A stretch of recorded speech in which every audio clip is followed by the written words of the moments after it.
പനി വന്ന് പാണ്ടിക്കാട് ആശുപത്രിയിൽ അഡ്മിറ്റായ കുട്ടിയെ 2 തവണ അപസ്മാരം വന്നതോടെയാണ് മൗലാന ആശുപത്രിയിലേക്ക് കൊണ്ടുവന്നതെന്ന് ഡോക്ടർ ദീപു. മസ്തിഷ്ക ജ്വരത്തിന്റെ ലക്ഷണമാണ് കുട്ടിയിൽ കണ്ടിരുന്നത്. ICUവിലേക്ക് മാറ്റുമ്പോഴും കുട്ടി പൂർണ്ണ അബോധാവസ്ഥയിലേക്ക് മാറിയിരുന്നു. പിന്നീട് ആരോഗ്യനില കൂടുതൽ വഷളായെന്നും കുട്ടിയെ ചികിത്സിച്ച consultant paediatrician and paediatric Deepu പറഞ്ഞു.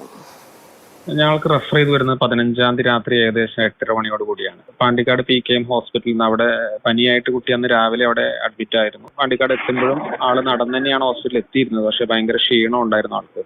വൈകുന്നേരത്തോടുകൂടി ആൾക്ക് അപസ്മാരം വന്നു. 2 തവണ ചെറിയ അപസ്മാരം ഉണ്ടായി. അപസ്മാരം കഴിഞ്ഞ ഉടനെയാണ് അവർ അത് സ്റ്റെബിലൈസ് ചെയ്തിട്ട് റെഫർ ചെയ്തത്. 8:30 ഞങ്ങൾക്ക് വരുമ്പോഴേക്കും ഒരു അപസ്മാരം കഴിഞ്ഞുള്ള സാധാരണ ഒരു അവസ്ഥ എന്ന് പറയുന്നത് ഒരു മയക്കത്തിലായിരിക്കും. ആ ഒരു അവസ്ഥയിലായിരുന്നു. പക്ഷെ വേദനയ്ക്കൊക്കെ കുട്ടി ഒരു റെസ്പോണ്ട് ചെയ്യുന്നുണ്ടായിരുന്നു. അപ്പോൾ ഇത് മസ്തിഷ്ക ജ്വരത്തിന്റെ ലക്ഷണം പോലെ തന്നെയാണ് കണ്ടിരുന്നത്. അപ്പൊ അത് നേരെ പീഡിയാട്രിക് റെസിഡന്റ് ആണ് കണ്ടിരുന്നത്. നേരെ സ്കാനിങ് എടുക്കാൻ MRI എടുത്തു. നേരെ പീഡിയാട്രിക് ICUക്ക് മാറ്റാണ് ഉണ്ടായിരുന്നത്. പീഡിയാട്രിക് ICUയിൽ എത്തുമ്പോൾ ഏകദേശം ഒരു 1.5 hours ഈ ടൈം എടുത്തിരുന്നു. ആ സമയം അപ്പോഴേക്കും പേഷ്യന്റ് പെട്ടെന്ന് ജനറൽ കണ്ടീഷൻ മോശമായിരുന്നു. പൂർണ്ണ അബോധാവസ്ഥയിലെത്തിയിരുന്നു. അപ്പോഴാണ് വെന്റിലേറ്ററിലേക്ക് വെന്റിലേറ്ററിലേക്ക് മാറ്റേണ്ടി വന്നു.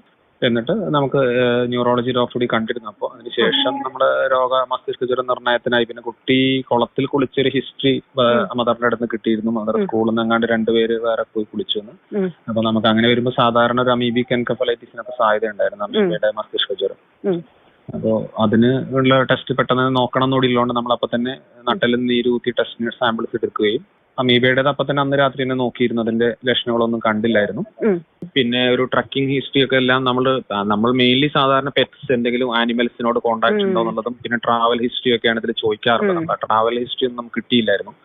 പിന്നെ നമുക്ക് അതിന് ശേഷം ലേറ്റ് ആയിട്ടാണ് ഇവര് ഒരു ട്രക്കിങ്ങിന് പോയിട്ടുണ്ടായിരുന്നു കരുവാരം കൊണ്ടൊക്കെ കിട്ടിയത്. അത് ആക്ച്വലി വീട്ടുകാർക്ക് കറക്റ്റ് അറിയുന്നതുകൊണ്ടായിരുന്നില്ല. അത് സ്കൂളിൽ നിന്ന് പിള്ളേർ ബാക്കിയുള്ളവർ അറിയുന്നുണ്ടായിരുന്നുള്ളൂ തോന്നുന്നു.